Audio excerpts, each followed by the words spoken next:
Welcome to the Workers' Reading Room. Today I'll be reading American Trade Unionism by William Z. Foster. This is the final chapter, Chapter 38, Summary and Conclusions. During the half-century traversed by this book, the American trade union movement has made great progress. From an organization of less than 2 million members, which was constantly fighting a life-and-death struggle for survival, it has grown into a vast, well-established labor movement of 15 million affiliates. From a narrow organization chiefly of skilled workers, it has now become representative of the whole working class. In doing so, organized labor has also achieved substantial improvements in program, leadership, and social outlook. In the course of this evolution, many of the progressive fights of the left wing were definitely victorious, but there are still many more big battles to be won if the labor movement is to be able to stand against the powerful, fascist-minded monopoly capitalists now arrayed against it. Left progressive cooperation.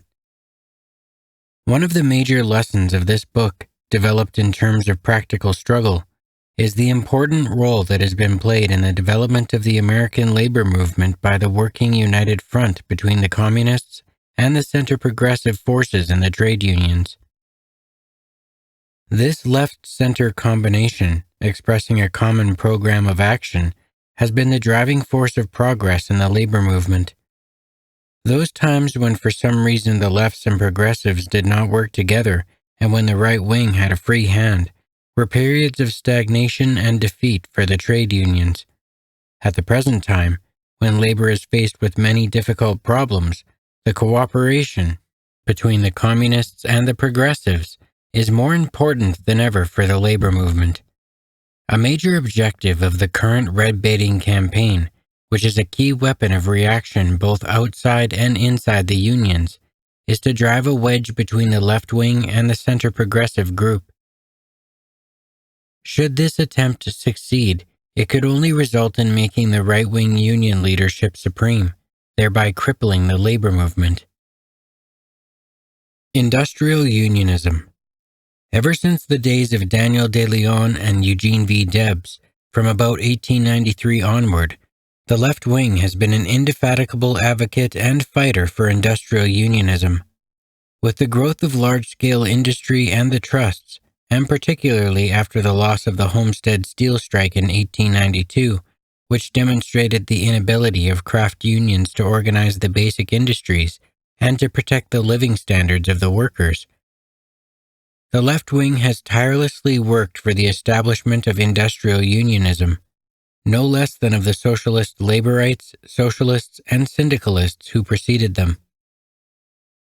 The notable success of the CIO, beginning in 1935, in unionizing the trustified industries, was a dramatic justification of the left wing's generation-long struggle for the organization of the unorganized into industrial unions. However, the cause of industrial unionism, despite these successes, is not yet fully won in the labor movement, for there are labor leaders who are still strongly opposed to industrial unionism. Indeed, the Executive Council of the AFL would even now criminally break up into crafts the industrial unions in steel, automobile, radio and electric, rubber, metal mining, and other basic industries if they could do so. The need, therefore, still exists for the hard-won CIO industrial unions to defend themselves not only against the trusts, but also against the craft-splitting AFL reactionaries. Militant unionism. The communists have also been inveterate opponents of the harmony of interests between capital and labor conception of labor leaders of the Gompers school, of whom unfortunately many are still with us. As vigorous advocates of a unionism based upon the realities of the class struggle, that in order to wring concessions from stiff-necked employers, the unions must be both strong and also willing, when need be, to fight stubbornly. Present-day American labor organizations, including those in the CIO, have by no means freed themselves of the class collaboration illusions of the old-style unionism. The unions generally have, nevertheless, made considerable strides forward. Today, many unions, also in the AFL, use mass picketing, joint wage and strike strategy, industry-wide strikes, planned organizing campaigns, and other militant forms of trade unionism that once were exclusively used by left-wingers. There is need still, however, to continue the struggle against class collaborationism, ideologically and practically, in all its insidious forms. Especially is this true at the present time when the employers and their conservative labor leader stooges, realizing that the unions are very strong, would like to circumvent and eventually to rob them of their power by inveigling them into various tricky schemes of no-strike policies, semi-compulsory arbitration, industrial speed-up, labor courts, and other enervating industrial practices. Trade union democracy. Nothing is more necessary to the health of the labor movement than democratic practices and a democratic spirit. Unfortunately, this has been greatly lacking in the American labor movement. Indeed, the want of democracy, especially up to the time of the formation of the CIO in 1935, was a decisive source of trade union weakness. Rank discrimination against Negroes regarding membership and employment, refusal to organize women and young workers, persecution and expulsion of left-wingers, union election frauds, convention packing, financial corruption, and collusion with employers against opposition elements are only some of the principal undemocratic procedures that sapped and weakened AFL unions almost from that federation's inception. The communists and progressives throughout the years, as is evidenced by the on-the-spot writings in this book, waged increasing warfare against the would-be labor dictators and for trade union democracy. Nor has this fight been fruitless. Today there is a much higher degree of democracy in the unions than ever before. The greatest advance in this respect is the improved attitude towards Negro workers. Not only have large numbers of these doubly oppressed toilers been admitted into the unions and given at least some protection on the job, but the doors of leadership are also being opened to them. Thus is being gradually removed the most shameful stain on the banners of the American labor movement, Jim Crow discrimination against Negroes. The rise of the CIO with its progressive leadership, plus the generally liberal political climate that prevailed during the Roosevelt regime, dealt a blow to grafting officials in the labor movement. Although the corruption evil has by no means been fully eradicated from labor unionism, nevertheless substantial progress has been made. The shameless strike insurance, selling out of strikes, and raiding of union treasuries that were so prevalent in the AFL unions in earlier periods have decreased markedly during recent years. Much of the corruption of old-time AFL local labor papers has also gone. The CIO has reached the highest level of democracy of any section of the labor movement, but there are many social democratic union leaders and old-time trade union bureaucrats in CIO organizations who are gradually undermining the democracy that has been set up in their unions by the millions of basic industry workers. As for the AFL, while it, too, has felt the surge of the workers for democracy in the trade unions, it still has many labor autocrats dominating it. Lack of trade union democracy explains, in the main, why dictatorial AFL top leaders dare to work hand in glove with the National Association of Manufacturers, the Republican Party, and reactionary Democrats, although their affiliated workers are largely opposed to these reactionary forces. Although the American labor movement in recent years has made much progress towards more rank-and-file expression, a continued fight for trade union democracy remains a major necessity. National trade union unity. An endless struggle of the progressive forces throughout the years has also been carried on to establish closer unity among the forces of labor, economic unity of all the workers in a given craft or industry, organic unity of the labor movement as a whole, political unity of the working class with the poorer farmers, the Negro people, and other democratic forces. It has been an unceasing fight against conservative labor officials who have sought to keep labor divided in order to serve their own narrow, selfish purposes. With labor divided into two great, often hostile camps, the AFL and the CIO, plus the independent railroad unions, labor unity never was more urgently necessary than at the present time. Faced by the powerful post-war offensive of big business, which, in foreign policy aims at world domination, and in domestic policy aims at reducing the living standards of the workers, weakening the whole labor movement and undermining American democracy in general, the trade unions imperatively need to unite their forces. The practical approach to unity at this time is along the lines of united action to advance labor's economic and political demands and interests. It is decidedly practical to expect the AFL and the CIO, along with the railroad brotherhoods, to enter into joint agreements to support this or that legislation, wage movement, or political slate. That united labor action of this character is possible is evidenced by the many cases in which it has already been practiced and also by the insistent rank-and-file and lower officials' demand for it. The task is to make united labor action on a national scale the established policy of the labor movement, in spite of the resistance of ultra-conservative labor leaders. Such united labor action, besides giving organized labor immediately a strong united front in the face of its powerful employer enemies, also offers the long-range means by which eventual organic labor unity can be brought about. That is, the three big groups of unions, the AFL, the CIO, and the railroad brotherhoods, by working together on practical economic and political tasks, will gradually bring all these sections of labor closer and closer together, breaking down factional antagonisms, harmonizing conflicting jurisdictions, and setting up joint committees until finally an amalgamation has been accomplished. Communists never ceased to struggle for labor unity. International labor unity. World labor unity has long been a goal of the more advanced workers in all countries, and never was this unity more urgently needed than right now. Wall Street imperialism is on the rampage.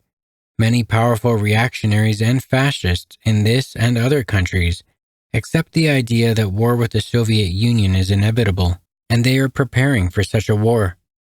A great trade union international federation can be of gigantic importance in holding these warmongers in check.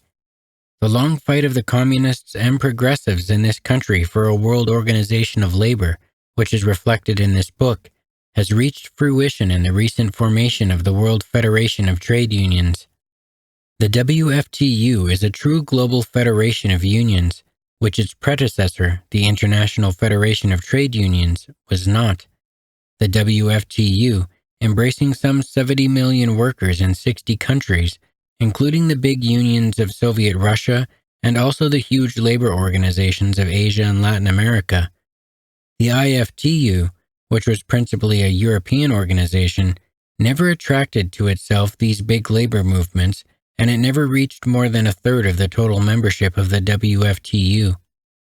Moreover, the IFTU was practically limited to unions led by Social Democrats, while the WFTU, true to the broad principles of labor unity, includes socialist, communist, Catholic, and pure and simple trade unions. The refusal of the AFL to affiliate to the WFTU is a demonstration of the reactionary character of the men at the helm of the former.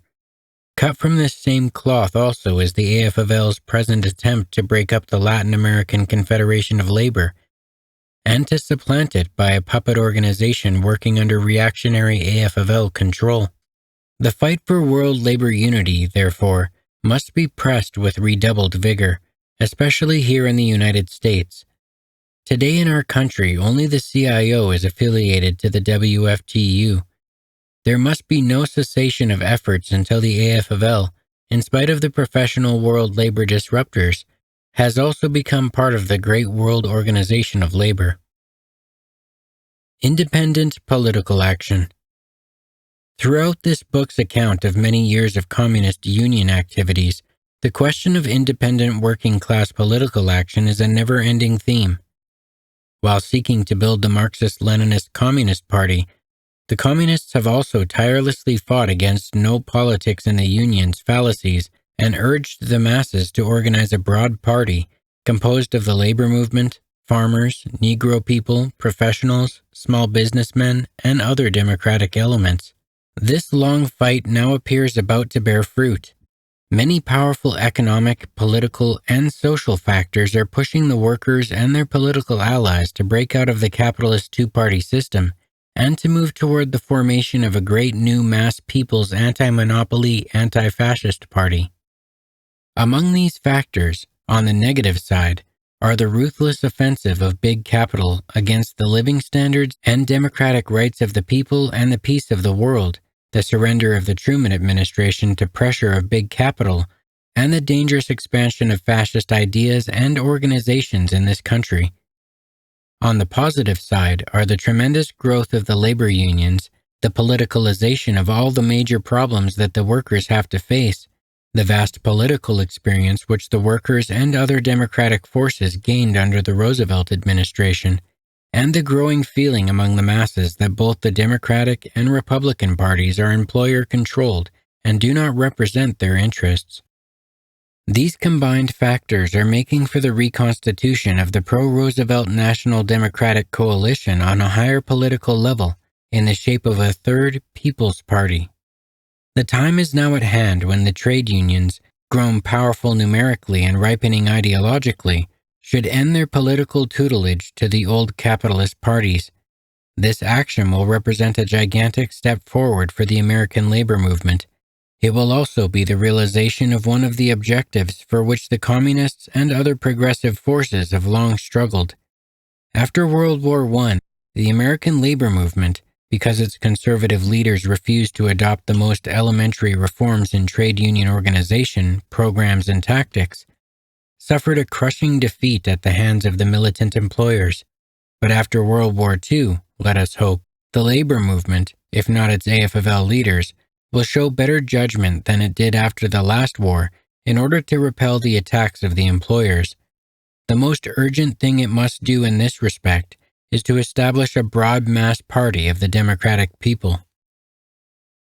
Anti-communist slanders. Even a casual reading of the material in the book, which was written on the firing line of the class struggle, makes it quite clear that every progressive movement in the trade unions finds ardent pioneers and tireless champions in the communists. It raps on the head the anti-communist slanders of the red baiters. First, it refutes in practice the absurd charge that communists are foreign agents. For all the struggles and programs dealt with in this book are obviously American in content and direction. They are based exclusively upon American needs and conditions. Only those who are hopelessly prejudiced can deny the progressive role of the communists and ignore the patent fact that the communists and their left-wing forebears have always been keenly American in their proposals and struggles.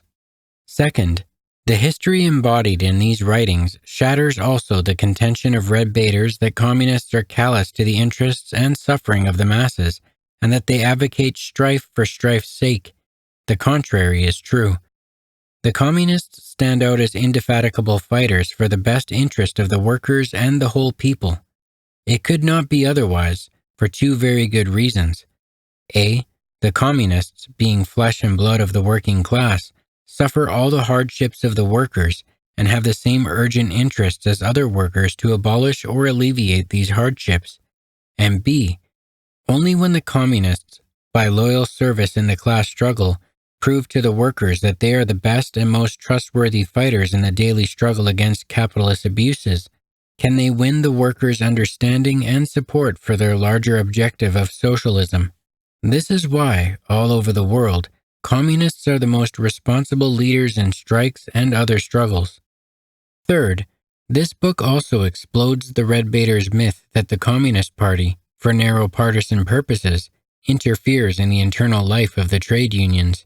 Incidentally, people making such charges conveniently forget that all capitalist parties, as well as the Catholic Church, the capitalist press, and various other non-working class institutions, interfere actively in the trade unions. The difference is that whereas the communists, who are themselves workers and as such are active trade union members, work and fight for the best interests of labor, the other institutions noted are basically hostile to the labor movement. Indeed, The Republican and Democratic parties participate far more extensively and aggressively in trade union life than the communists have ever done. They look upon the trade unions as if they were their very own for political exploitation. Not only have these two parties succeeded in winning the open political allegiance of the vast bulk of trade union members and leaders, but they have also definitely stamped their capitalist ideology upon the workers' organizations. By showing constructive activities of communists in the unions, this book exposes the reactionary spirit of those who, falling in line with the boss-inspired Hitler-like red baiting, would either prohibit the communists from holding union office or would exclude them from union membership altogether. The question of socialism. The aspiration for socialism is not a new idea in the American trade union movement. Growing out of the struggle for the organization of the workers and the improvement of their conditions, the aim of socialism was an active force in the trade unions for at least 2 generations prior to the formation of the Communist Party. As far back as 1912, fully 1/3 of the delegates to the United Mine Workers Convention carried Socialist Party cards and actively campaigned for socialism. Many unions were then led by exponents of socialism, however reformist. In the conventions of the AFL itself, the Socialist Party vote against the Gompers reactionaries ran as high as 40%. But what is the situation today? Outside of the handful of communist union officials, there is practically no acceptance of socialism in the top trade union circles, even in the progressive CIO. Significantly also, official support for the nationalization of individual industries, which used to be widespread in the unions, has very greatly subsided. This phenomenon of a reduced acceptance of socialism in American trade unions during the past generation contrasts drastically with what has happened to the workers in Europe. Today, the great bulk of the European working class is overwhelmingly socialist and communist. The basic explanation for this contradiction is that American capitalism, which is fattened upon 2 world wars, has occupied a relatively sheltered position, whereas European capitalism has suffered the full force of both devastating wars. Consequently, it is experiencing the sharpest forms of the deepening general crisis of the world capitalist system, more than is the case with American capitalism. With American capitalism in this relatively favorable position, there has been a tendency for our trade union leadership, also the workers, to look away from socialism, or from even the nationalization of industry under capitalism, and to fall victims to the capitalist delusions so assiduously cultivated during recent decades in the United States. During the 1920s economic boom period, for example, the trade union leadership swallowed hook, line, and sinker the NAM propaganda to the effect that the workers could solve all their economic problems through class collaboration and increased production. The Social Democrats and liberals literally became intoxicated with these prosperity illusions. The 1929 economic crash was a heavy blow to these illusions, but soon they were replaced by others. During the economic crisis years of the 1930s, the trade union leadership succumbed no less completely to the new Keynes reformist theories advocated and applied by Roosevelt.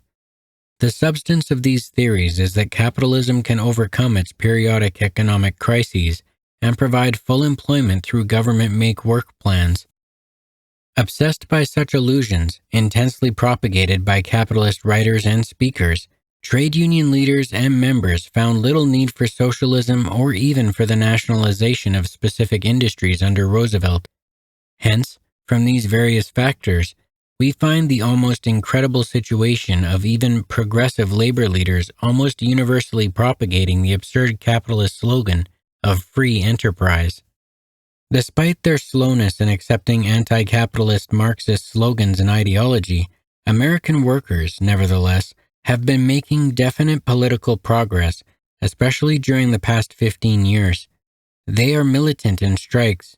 They are becoming politicized in their outlook. They are heading towards the formation of an independent mass political party. They are rapidly losing confidence in so-called free enterprise, which is shown by their almost universal conviction that state intervention is indispensable in order to keep industry going, to furnish them jobs, and to provide them with social security. This ideological growth of the American workers is bound to continue, and its ultimate end is a socialist viewpoint. The world capitalist system, of which American capitalism is an organic part, is sinking deeper and deeper into insoluble contradictions. Outside of the Western Hemisphere, that system is now in most difficult straits. Nor can the seemingly all-powerful United States escape the general capitalist decay with its increasing economic chaos, fascist-like reaction, and atom bomb war preparations. Once it passes through the present post-war industrial boom, which is based upon repairing the ravages of the war, it too will sink into grave economic and political difficulties.